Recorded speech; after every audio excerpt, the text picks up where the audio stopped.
우리가 다 읽지는 않았지만 오늘 우리가 살펴볼 내용은 7장 3절부터 20절 말씀입니다. 그리고 이 3절부터 20절 말씀의 배경이 되는 사건이 6장 24절부터 이어지는 이야기이죠. 쉽게 얘기하면 아람왕 베나닷이 사마리아 성을 겹겹이 포위하고 이제 고사 작전에 들어간 겁니다. 어떤 물자도 들어가지 못하게 해서 사마리아 성 안에 사람들이 극심한 기아를 경험하게 됩니다. 기근에 처하게 되죠. 그래서 이제 오죽하면 어느 정도 수준까지 되었냐면 율법에 의해서 부정한 짐승이라고 규정된 나귀 머리까지 먹게 됩니다. 근데 그것이 거래가 될 때 은 80세겔. 은 80세겔은 은 1세겔이 오늘날로 얘기하면 한 달치 월급이에요. 별로 안 놀라시죠? 그 정도로 이제 말도 안 되게 물가가 올랐다는 얘기고, 그 다음에 이제 비둘기 똥입니다. 하푼테라고 그러는데 이게 식용인지 땔감인지는 불분명합니다. 그런데 그것도 한 달치 월급을 줘야 겨우 한 줌 살 수 있는 물가로 치솟습니다. 그 정도로 이제 어려워진 겁니다. 그러다 보니 이제 어떤 일까지 벌어지냐면 어제 묵상 본문에서 그 사건이 벌어지잖아요. 여인 둘이 너무너무 배가 고프니까 오늘은 내 아들, 내일은 네 아들, 이렇게 해서 먹자고 약속을 합니다. 그래서 먼저 어떤 여인이 자기 아들을 같이 먹었어요. 그런데 이제 다음날 가서 먹으려고 하니까 이 여인이 자기 아들을 감춰버린 거죠. 그래서 너무 원통하고 분하고 참담해서 왕이 마침 사마리아 성을 순시하고 있을 때 거기 달려가서 엎드려가지고 왕이여 일이 이렇게 됐습니다 라고 참담하게 울부짖습니다. 그러니까 이제 왕이 그 이야기를 듣고 너무 고통스럽죠. 자기도 해결할 수 없는 문제니까요. 사실 우리가 살다 보면 우리가 우리의 산 경험과 내가 가지고 있는 삶의 여건으로 얼마든지 해결할 수 있는 일이 닥칠 수도 있지만 어떨 때는 아무것도 할 수 없는 일이 닥칠 수 있잖아요. 그러니까 그때는 마음이 너무너무 고통스럽죠. 이제 그런 상황에 지금 왕이 처한 겁니다. 그래서 이제 어떻게 해요? 핑계를 대죠. 이 모든 일은 다 엘리사 때문이야. 이렇게 하면서 이제 이야기가 진행이 되고 결국은 그 엘리사를 죽여야만이 이 성의 저주가 풀릴 것 같다. 그래서 이 엘리사를 잡아들이기 위해서 쫓아가죠. 근데 엘리사 이미 다 알고 있습니다. 그러면서 그렇게 자기를 잡으러 온 왕과 신하들에게 선언한 말씀이 7장 1절입니다. 왕이 그렇게 왔지만 우리 하나님께서는 내일 이맘때 이 모든 상황을 다 해결해 주실 것이다. 이렇게 선언하죠. 그리고 이렇게 선언한 하나님의 말씀에 대해서 반응이 나오죠. 그게 2절입니다. 그리고 이제 그렇게 선언한 대로 하나님께서 그럼 이제 남은 이제 한 반나절 정도 남은 거거든요. 이 반나절 동안 그리고 밤 사이에 하나님이 이 일을 어떻게 행하셨는지에 대하여서 기록한 내용이 이제 3절부터 14절 말씀까지 이야기입니다. 그러면서 이제 그 과정에 나병 환자 4명이 등장을 하고 하나님이 이 나병 환자를 통하여서 하나님이 이루신 일, 이 놀라운 일을 전하는 전달자로 사용을 하시죠. 그런 이야기가 오늘 본문 말씀의 내용입니다. 저는 오늘 이 말씀을 통해서 한 3가지 정도 살펴볼 겁니다. 먼저 왜 사마리아 성은 이런 비참한 지경에 떨어지게 되었는가? 이런 일이 일어나지 않으면 좋겠지만 안 왔으면 좋겠지만 일어나고 말았거든요. 그러면 왜 일어났을까? 이제 이것에 이제 우리가 좀 집중해 볼 필요가 있다는 얘기죠. 그것은 의외로 단순합니다. 그건 뭐냐면 하나님을 떠나 우상을 숭배했기 때문입니다. 즉 하나님의 백성인 이스라엘이 하나님을 배신하고 다른 우상들을 섬겼다는 얘기죠. 이 다른 우상은 어떤 우상인가요? 바알과 아세라를 섬겼다는 얘기입니다. 그러면 이렇게 하나님의 백성이 하나님을 온전히 섬기지 않고 다른 우상을 섬겼을 때 하나님은 이스라엘 백성들에게 어떻게 하시겠다고 미리 경고한 말씀이 있다는 얘기예요. 그 경고한 말씀에 따라 하나님은 지금 이 열왕기 하에 일어나고 있는 일들을 진행하고 계시는 거죠. 자, 우리 신명기 28장 52절 53절을 우리 다 같이 한번 읽어보겠습니다. 시작. 그들이 전국에서 네 모든 성읍을 에워싸고 네가 의뢰해야 하는 높고 견고한 성벽을 다 헐며 네 하나님 여호와께서 네게 주시는 땅의 모든 성읍에서 너를 에워싸리니 네가 적군에게 에워싸이고 맹렬한 공격을 받아 곤란을 당함으로 네 하나님 여호와께서 네게 주신 자녀 곧 네 몸의 소생의 살을 먹을 것이라. 예, 이 말씀을 보시면 52절 53절에서 똑같은 단어가 3번이 반복이 돼요. 그게 뭐예요? 적군에게 에워싸일 거다.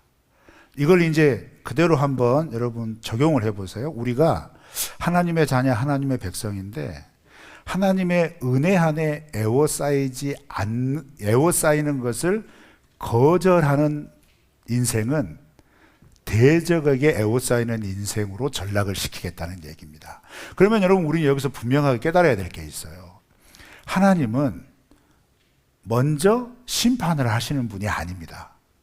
하나님은 먼저 약속을 하셨고 그 약속하신 대로 경고까지 하셔요.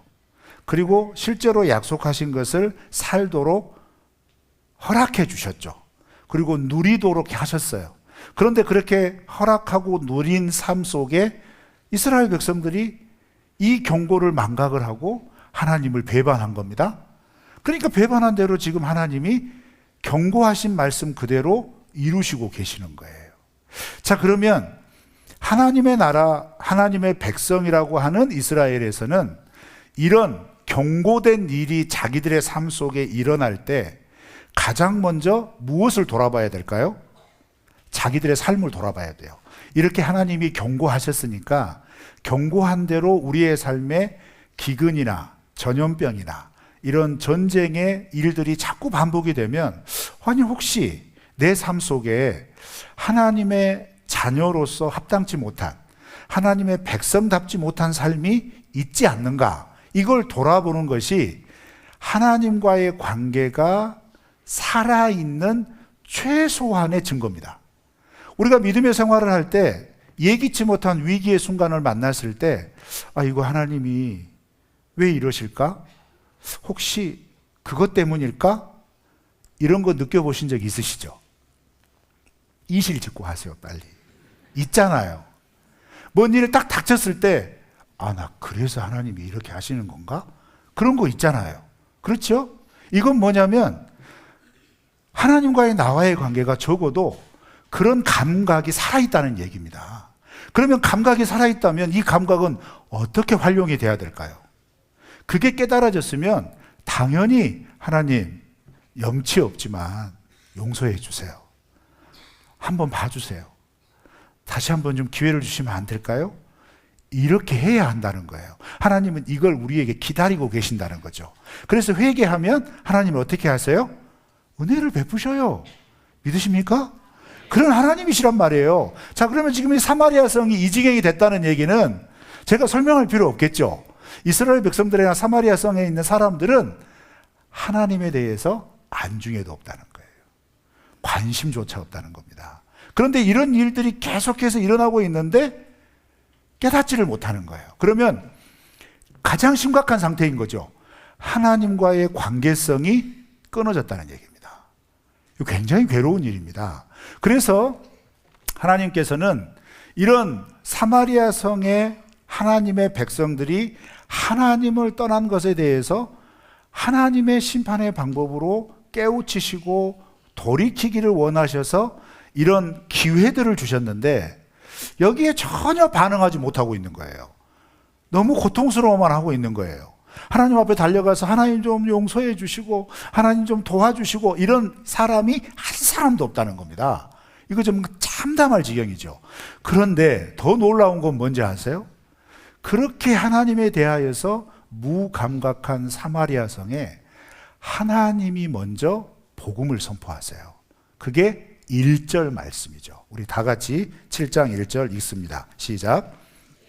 엘리사가 이르되 여호와의 말씀을 들을지어다. 여호와께서 이르시되 내일 이맘때에 사마리아 성문에서 고운 밀가루 한 세알을 한 세겔로 매매하고 보리 2수알을 한 세겔로 매매하리라 하셨느니라. 아멘. 내가 지금 이렇게 너희들이 고통스러운 상황, 너무 비참하고 어떻게 설명할 수 없는 가장 고통스러운 상황에 너희들이 처해 있지만 내일 이맘때는 이 모든 상황이 정리될 거다.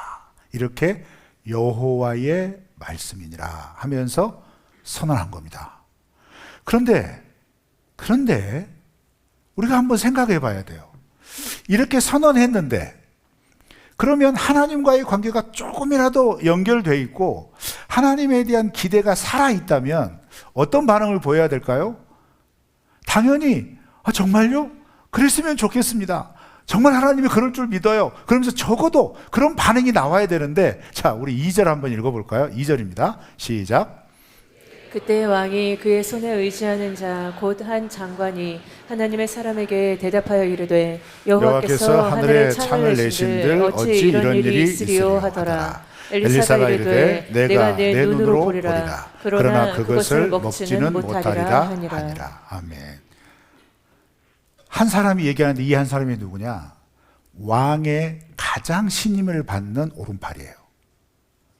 그러면 여러분 이 신분을 그냥 넘기시면 안 돼요. 그 말은 뭐냐면 왕의 하나님에 대한 태도와 생각이나 이 신임을 하고 있는 신하의 하나님에 대한 태도나 자세가 똑같다는 얘기입니다. 그리고 이 신하는 동시에 당시 북이스라엘의 백성들의 영적인 상태를 대변해 주는 거예요. 그러면 이제 이해가 되죠? 이스라엘 백성들은 이렇게 하나님이 내일 이맘때쯤 하나님이 해결해 주실 것이다 라고 엘리사가 선포를 딱 했단 말이에요. 하나님이 회복해 주십니다. 그러면 하나님을 의지하고 믿는 사람들은 어떤 반응이 나와요? 아멘 할 거 아닙니까? 우와 할 거 아닙니까? 이야 하면서 기대할 거 아닙니까? 그런데 하나님이 내일 이맘때쯤 회복해 주십니다. 그러니까 뭐라고 그래요? 하늘에 창이 난들. 이게 무슨 말이죠? 하늘에서 음식이 내린들. 이 말이에요. 여러분 그 애니메이션 보셨어요?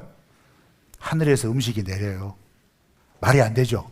그러니까 이 2절의 반응은 무엇을 의미하냐면 그만큼 북이스라엘 백성들의 하나님과의 관계나 하나님과의 태도가 굉장히 간격이 있다는 거예요. 하나님의 마음과 백성들의 마음은 굉장히 다르다 이 말이에요. 그런데 하나님은 그걸 아시면서도 무엇을 선언하신 거예요? 그 백성들이 호응을 하든 호응을 하지 않든 하나님은 은혜를 베푸시려고 결심하신 겁니다. 이 하나님의 은혜를 꼭 기억하시기를 바랍니다. 저는 그렇게 못하거든요. 제가 말씀을 전하는데 여러분 믿습니까? 하나님이 우리들을 사랑하십니다. 그러면 여러분 어떻게 반응하셔야 돼요? 그렇죠. 어떻게 이렇게 정말 대단하십니다. 이런 반응이 나와야 된다 이 말이죠. 그런데 하나님이 우리와 함께 하시고 우리의 삶을 책임지십니다. 회복하십니다. 이끄십니다. 그랬는데 그래서요. 어쩌자고. 이러면 여러분 어쩌겠어요? 제가 하나님이라면 그래? 그냥 전문 용어로 제쳐놓습니다. 그런데 하나님의 사랑은 어떤 사랑이죠? 이 한계를 뛰어넘어요. 그래서 여러분 하나님의 사랑은 측량할 수 없는 겁니다. 우리가 그 사랑을 받고 있는 줄 믿습니다. 사마리아 성의 비극은요 우리에게도 일어날 수 있는 거예요. 우리가 하나님의 백성으로 삶을 살아갈 때 꼭 이와 같이 가장 극단적인 역사적인 사건을 예로 들어서 우리가 우리의 삶을 대비시키려고 하지 마시고 우리 나름대로의 삶의 여정에서 이처럼 고통스러운 순간이 직면할 수 있다 이 말이에요. 그러면 하나님의 백성, 하나님의 사람은 무엇부터 생각해야 될까요? 내가 인간적으로 생각하고 할 수 있는 분석할 수 있습니다. 내가 이런 위기를 어떻게 이겨낼까 최선의 노력 당연히 해야죠. 그렇지만 내 인생의 주권, 내 인생의 권리가 나를 위하여 십자가의 고난을 받으시고 죽으시고 사흘 만에 살아나셔서 그 핏값으로 나의 생명을 사신 예수님께 있다고 믿음으로 고백하는 성도라면 인생에 예기치 못한 이런 황당하고도 고통스럽고 참담한 위기를 만났을 때에는 가장 먼저 무엇을 봐야 된다는 거예요? 나의 하나님을 봐야 된다는 거예요. 그 하나님이 나에게 지금 무엇을 말씀하려고 하시는가, 여기에 대한 눈이 열리고 귀가 열려야 될 줄로 믿습니다. 그래서 여러분, 우리는 우리의 삶을 살아다가 만나는 삶의 위기를 재수 없다, 어쩌다가 나에게 이런 일이, 야 진짜 하나님은 살아계시지 않나 보다, 하나님 날 버리셨나 보지, 이렇게 생각하시면 안 되고, 도리어 지금 하나님께서 이 고통스럽고 설명할 수 없는 참담하고 황당한 상황 속에서 하나님의 하나님 되심의 은혜를 나에게 보여주시려고 하는구나. 나는 그 하나님께 그러면 어떻게 반응해야 될 건가? 내 삶 속에서 그럼 나는 하나님을 하나님으로 섬기고 있는가? 이런 것들을 돌아볼 수 있는 아주 날선 영적 감각이 유지되시기를 축원합니다. 그런데 이스라엘의 왕과 이스라엘의 고관들은 이 감각이 완전히 무너졌다는 얘기입니다. 더 나아가 아예 하나님이 안중에도 없다는 거예요. 참, 하나님이 하늘에서 창을 내신들 이게 되겠어요? 하나님 조롱하는 겁니다. 그 다음에 두 번째로 우리가 살펴봐야 될 것은 뭐냐, 생각해 봐야 될 건 뭐냐면, 4명의 나병 환자를 통해 하나님께서 하나님이 선포하신 말씀이 이루어진 것을 전하게 만들어요. 그 과정에 대해서는 여러분이 쭉 집에 가서 읽어보시면 돼요. 설명할 필요 없습니다. 한 4명의 나병 환자들이 성 안에 그 공고한 상황, 비참한 상황 때문에 자신들도 굶어 죽게 생긴 거예요. 굶어 죽게 생긴 이유는 별거 아닙니다. 이 사람들은 나병 환자이기 때문에 성에 같이 살 수 없어요. 그래서 평소에는 성 밖에 격리돼서 살아요. 격리돼서 사는데 이 사람들의 먹을 것은 어떻게 공급하느냐? 밤이 되어서 자기들이 성에 으슥할 때 들어가가지고 사람들이 먹다 남은 음식을 주워온다거나, 아니면 이렇게 밤중이니까 잘 안 보일 거 아니에요. 탁 뒤집어 쓰고 구걸을 해서 음식을 얻는다거나, 이렇게 해서 식량을 얻습니다. 예수님 시대에는 더 나아가서 이것을 공급해주는, 즉 가족이 그렇게 나병 환자에 걸리면 외면할 수 없잖아요. 가족들이 먹을 걸 갖다 준다거나 이런 식으로 자기들의 배고픔을 해결했다 이 말이죠. 그런데 성 안에 먹을 것이 떨어져 버렸잖아요. 먹을 것이 더 이상 안 나온단 말이에요. 쉽게 들어갈 수도 없어요. 왜요? 아람 군대하고 대치하고 있기 때문에 쉽사리 성문을 열어놓지 않잖아요. 그러니 이 나병 환자들은 그야말로 사면초가에 놓인 겁니다. 어느 곳에 가서도 먹을 걸 구할 수 없는 거예요. 그러니까 굶다가 생각한 거예요. 이래서 이렇게 굶어 죽으나, 그냥 아람 군대 가가지고 항복하고 먹을 거 주면 먹고, 아니면 너희들 같은 나병들이 우리한테 와 그러면서 그냥 칼로 우리를 죽여도 이래 주거나 저래 주거나 어차피 죽는 거니 그냥 아람 군대 가서 항복하자. 그러면서 이 4명의 나병 환자가 아람 군대를 찾아간 겁니다.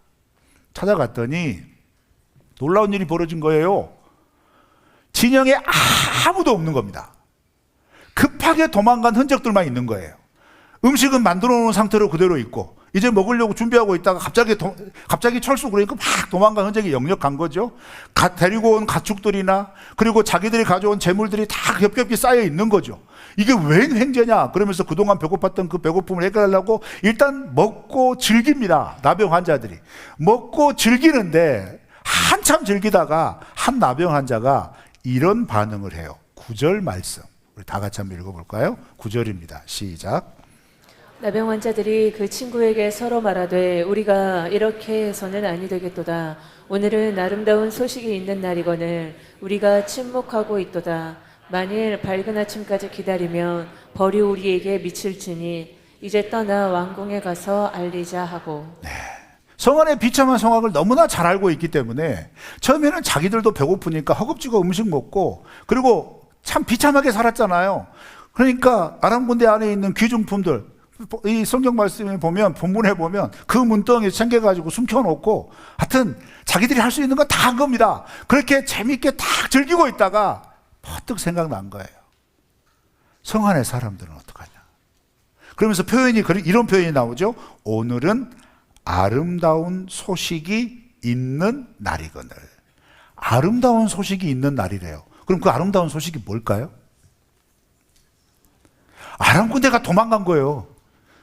이 진영에 아무도 남아있지 않는 거. 더더군다나 도망갈 때 모든 걸 바리바리 쌓았고 쫙 철수한 게 아니라 모든 걸 남겨놓고 갔다 이 말이에요. 남겨놓고. 그러면 이게 왜 아름다운 소식이에요? 거기에 먹을 것이 넘친다 이 말이에요. 가축들도 넘친다 이 말이에요.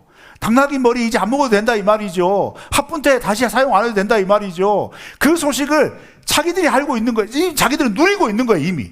자기들은 그 안에 있는 거죠. 그런데 이 소식은 성 안에 있는 사람들이 들었을 때 그 어떤 소식보다 너무너무 아름다운 소식이라 이 말이에요. 그런데 전해주는 사람이 없죠. 누구만 전해줄 수 있어요? 이게 어려운 질문입니까? 이러면 안 되는데. 그걸 지금 누리고 경험하고 있는 나병 환자 4사람만 전해줄 수 있다 이 말이에요. 왜? 자기들이 지금 먹고 있으니까. 자기들이 금은 재물을 챙겼으니까. 그런데 그렇게 하도록 아람 군사는 한 명도 보이지 않으니까 마음껏 취할 수 있다 이 말이에요. 그러니까 이거 얼마나 놀라운 일인가. 이거 말이 되지 않는 일이지만 지금 일어나고 있잖아요. 말이 되지도 않는 소식이지만 그 소식을 자기는 지금 경험하고 있잖아요. 그러니까 빨리 알려줘야지 이 말이에요. 자, 이 나병 환자 4명을 통하여서 우리가 살펴봐야 될 게 있어요. 그건 뭘까요? 아름다운 소식. 그게 뭡니까? 우리가 듣고 믿고 누리고 있는 하나님 나라 복음입니다. 자, 여러분 한번 뜨거웠을 때를 생각해 보세요. 물론 지금도 뜨거운 분이 계시겠지만 예수님 처음 믿고 우리의 마음이 어땠습니까? 하나님께서 나를 하나님의 자녀 삼아주신 감격이 우리 안에 막 용솟음 칠 때 여러분의 심령 속에 그 느낌, 자 빨리 소환해 보세요. 빨리 기억해내 보세요. 여러분 마음속의 상태가 어땠습니까? 아무도 경험 안 해보셨어요? 그러면 안 되죠. 예수님 처음 믿고 나 같은 거 예수님이 구원해 주시다니. 이야, 예수님 믿으니까 내 마음속이 왜 이렇지? 이런 거 경험 안 해봤어요? 했죠? 자, 그런 마음이 막 들었을 때, 예수님 믿으니까 이렇게 좋구나. 예수님 믿으니까, 이게 꿈이냐, 생시냐. 예수님이 이런 분이셨단 말이야. 이런 놀라운 이 복음에 대한 반응들이 우리 안에 영적으로 폭발하면서 나올 때, 나오는 것은 동시에 2가지 마음이 나온다는 겁니다. 이거 너무 좋다. 너무 아름답다. 너무 귀하다. 동시에, 그런데 이거 모르는 저 사람은. 이거 모르는 사람이 더 많은데? 그러면서 전해주고자 하는 마음이 같이 생기잖아요. 그렇죠? 나병 환자들도 지금 똑같이 나오는 거예요. 여러분 지금 북이스라엘은 영적으로 어떤 상태냐면 이미 하나님으로부터 한참 떨어진 삶을 살고 있는 겁니다. 왠지 아세요? 아합 왕으로서의 통치가 40년이 넘습니다. 이세벨을 왕으로 맞이해서 바알과 아세라 종교를 본격적으로 공급하고 공식적으로 우리는 하나님 섬기지 않는다, 우리는 바알과 아세라만 섬긴다 라고 선포한 지 그 무수한 세월이 지난 거예요. 그러니 이스라엘 백성들의 마음속에는 지금 뭐가 남아있겠어요? 남아있는 거 별로 없습니다. 적어도 여러분 이 정도의 시간이 지나면요, 우리 신앙의 1세대가 경험했던 게 2세대가 경험한 것과 비교해서 현저하게 떨어지고, 2세대가 경험했던 게 3세대가 되었을 때 또 현저하게 떨어지고, 이런 현상이 그대로 일어나는 겁니다. 그런데 중요한 건 뭐냐?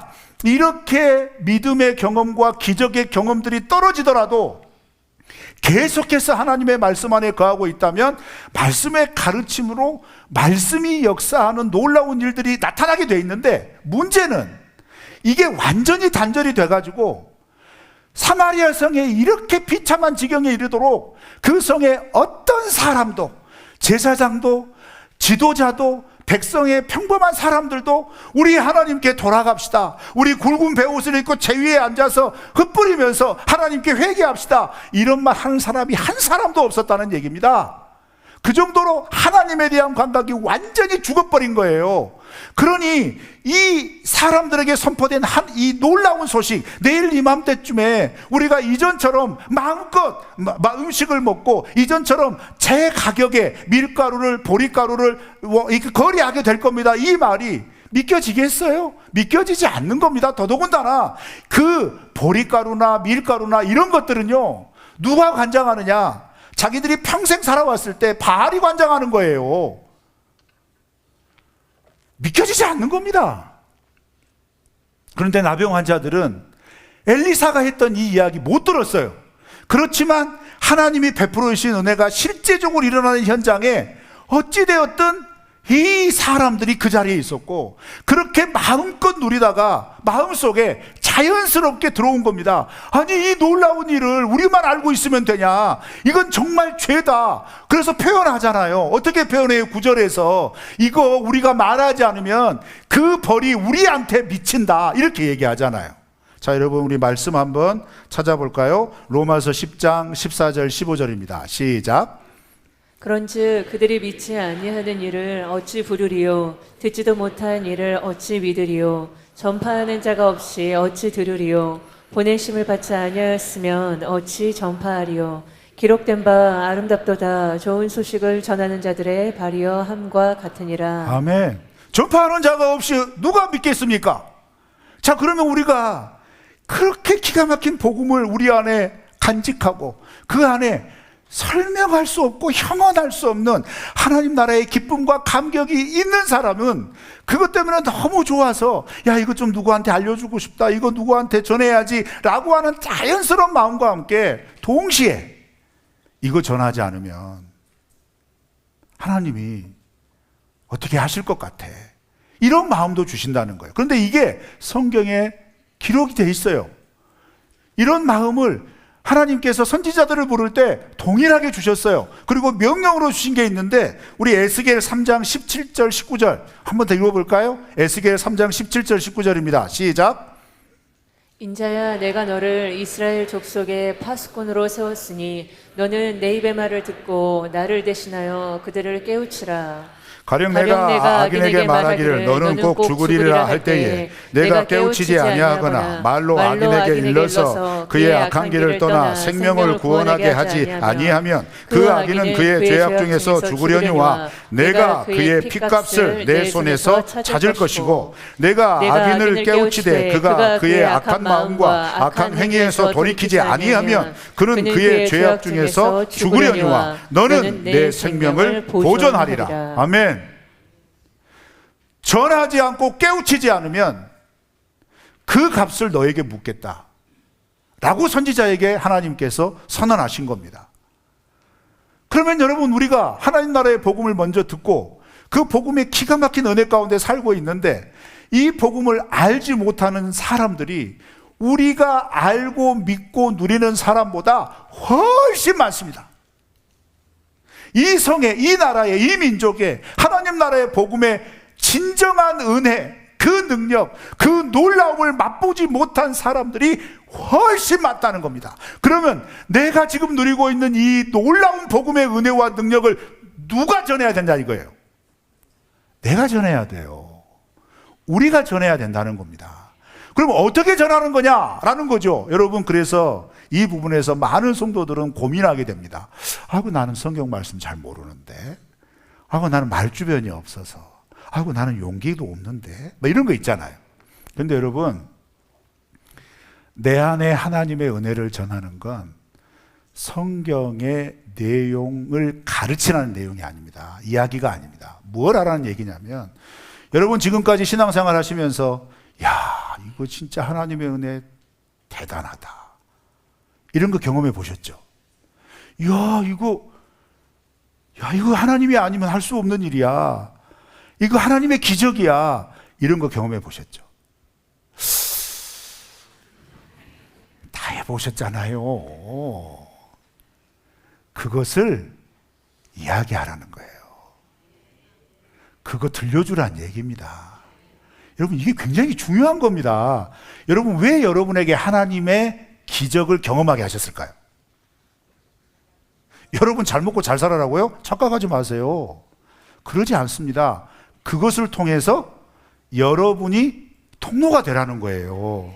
하나님은 이런 분이셔. 여러분에게 성경 66권 요약해가지고 돌려주라는 말씀 한 번도 하지 않았어요. 하나님은 지금 내가 너에게 누리게 한 거, 지금 내게 경험하게 한 거, 지금 네가 깨우친 거, 지금 네가 받아들인 거, 그것을 통해서 네 삶에 영향이 일어나고 변화가 일어난 그것 때문에 하나님의 존재하심을 알게 되었고, 그것 때문에 야, 하나님은 우리에게 이런 분이시구나 라고 하는 것이 내 마음속에 먼저 깊이 깨달아진 그거 가서 하나님이 기회를 주시고 여건을 주시면 그냥 담담하게 이야기하는 겁니다. 그냥 무턱대고 가서 예수님 안 믿으면 지옥 가요? 이건 폭력이고요. 마음이 공고하고 내가 경험했던 것처럼 고통스러운 일을 당하고 있고, 야, 내가 봤을 때 도무지 저 사람은 길이 없구나. 그런데 그 사람이 나와 너무 가깝고, 그래서 내가 할 수 있는 거, 도와줄 수 있는 것은 내가 봐도 없는데, 내게 있는 거 베드로가 고백하잖아요. 은과 금은 내게 없거니와 내게 있는 것으로 내게 주노니 하면서 뭘 얘기해요? 예수 그리스도의 이름을 얘기해 주잖아요. 그러니 여러분, 우리도 그렇게 해야 된다는 거 아닙니까? 왜? 그 정도로 우리가 경험하고 누리고 있는 하나님이 우리에게 베풀어 주신 복음은 놀라운 거란 말이에요. 진짜 기가 막힌 거 아닙니까? 아이고, 세상적이고 육적이고 물질적인 거 판단할 수 없는 우리의 영혼 속에, 우리의 마음 속에 뭔가 설명할 수 없는, 근데 마음에 뭔가 꽉 차 있는, 그래서 이거 설명하고 싶은데 이거 어떻게 설명해야 되지 하다가 기가 막힌 얘기가 딱 연결되면 맞아 그러면서 야, 이거와 똑같다라고 그렇게 얘기할 수 있는 그 복음이 성경에 기록된 성경의 역사 얘기하라는 것이 아니라, 성경에 기록된 신학적인 논리적인 교리를 얘기하라는 게 아니라, 여러분 삶에 관통한 하나님의 은혜와 기적을, 나는 하나님께서 이렇게 해주셨어, 나도 그런 상황에 처해 있을 때 하나님이 야, 기가 막히게 이렇게 하시더라. 그 하나님이시라면 당신에게도 그렇게 하실 수 있을 거예요. 나병 환자들에게서 우리는 이것을 보아야 될 줄로 믿습니다. 마지막 세 번째는 뭐냐면요, 여러분 7장 1절 2절과 18절부터 20절 말씀, 15절부터 20절 중에 18절부터 20절 말씀에서 반복되어지는 표현, 똑같은 표현이 반복이 돼요. 근데 그것의 핵심은 뭐예요? 말씀하신 대로 그대로 이루어졌다는 거예요. 여러분, 우리가 하나님을 믿는 하나님의 백성으로 하나님의 무엇을 믿으십니까? 이거 우리에게 질문해 봐야 돼요. 하나님을 믿는다고 했을 때 여러분은 어떤 하나님을 믿으십니까? 대부분의 사람들은 자기가 생각하는, 많은 성도들이 오해를 하는데, 자기가 상상하는 대로, 자기가 간절히 원하는 대로, 자기가 필요한 대로 하나님이 이루어 주시는 하나님으로만 착각을 해요. 아니요, 여러분. 하나님의 역사는 어디에서 시작됩니까? 여호와의 말씀이니라 하면서 선포된 그것부터 시작되잖아요.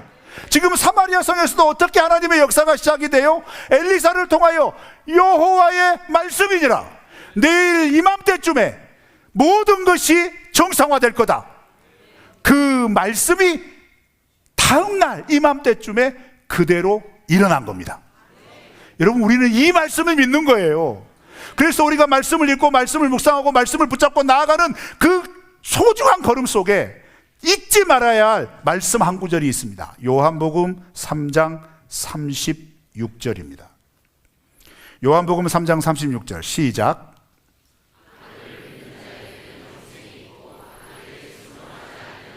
영생을 보지 못하고 도리어 하나님의 진노가 그 위에 머물러 있느니라. 아멘. 자, 이번 이 말씀이 무슨 뜻이에요? 하나님의 말씀을 믿는 자에게는 영생이 있다는 얘기예요.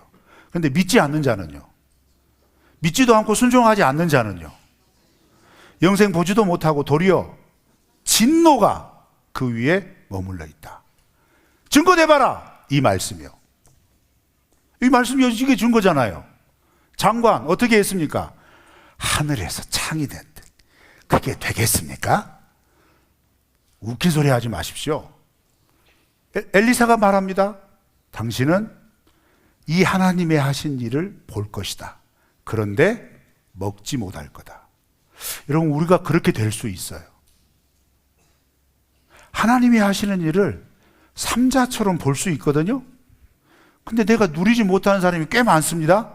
근데 우리는 누리는 삶이 되시길 바랍니다. 자, 그렇게 되기 위한 가장 중요한 게 뭘까요? 말씀을 믿는 것에서부터 시작하는 거예요. 그럼 여러분, 우리는 단순합니다. 하나님 믿는다고 할 때 가장 먼저 하나님, 하나님이 말씀하시는 대로 이루어질 것을 믿게 해 주십시오. 그 믿음을 주십시오. 그리고 오늘 말씀처럼 하나님이 그 말씀하신 대로 이루어질 때 저는 이루어지는 것을 두 눈으로 보기만 하는 그런 비참한 인생이 아니라 말씀이 이루어지는 것을 누리게 하여 주십시오. 이 소망을 품으시기를 바랍니다. 여러분, 그게 신앙생활인 거예요. 그러니 이런 삶을 살기 위해서는 가장 먼저 우리가 내디뎌야 할 발걸음은 뭐냐? 하나님의 말씀은 반드시 이루어진다. 이 믿음으로 시작하는 겁니다. 이번 한 주도 연휴 기간 동안 그 하나님을 고대하시면서 살아내시기를 주의 이름으로 축원합니다.